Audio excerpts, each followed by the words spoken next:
So what happened? This morning I was doing some research and I came across an article from fadeawayworld.net, and it had the following headline: Ben Simmons' agent takes the blame for ongoing struggles.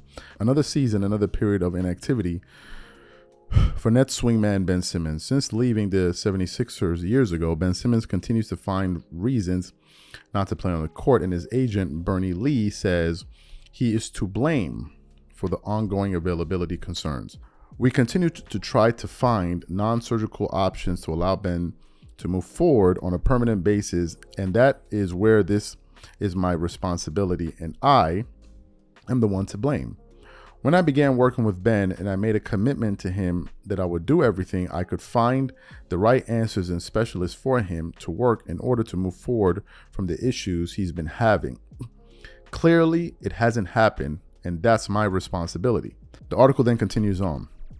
It's noble of Bernie to fall on the sword for his client, but you'd be hard-pressed to find anyone who blames him for Ben's shortcomings. While Simmons' health has been a major obstacle for his career so far, it was his decision to force a trade from the 76ers, and it was his decision to skip months of games during his fallout with Daryl Morey.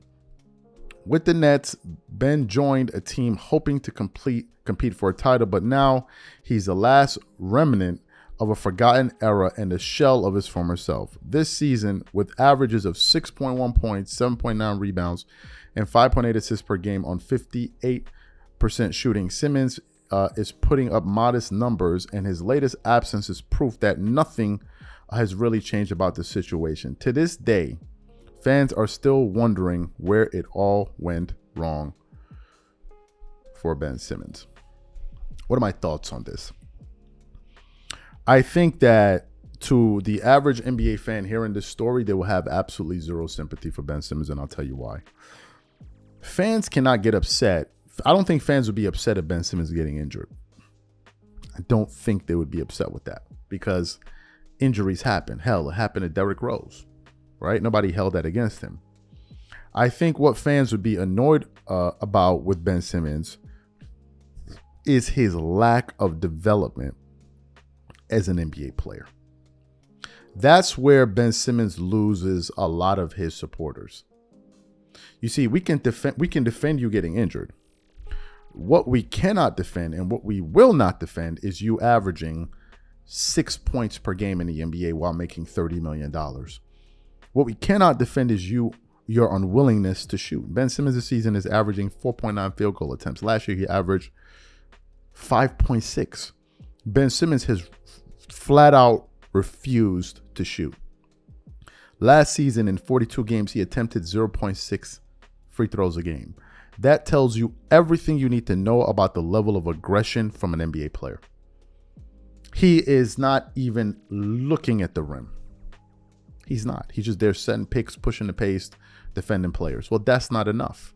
You're not even living up to your contract. You're not. Because the contract was given to you based on what you did in the first 3 seasons in the NBA. Are you living up to your contract? No. So of course people won't feel sorry for you, and no one should. The injuries, yes. But him deciding not to improve his basketball game, there's no defense for that. Ben Simmons tried to turn himself into a victim in Philadelphia. Some people deport. I'm like, yo, y'all are just babying this guy. The fact of the matter was he didn't deliver. Now, they shouldn't have said it publicly and all of that. Was it really worth going to that extent?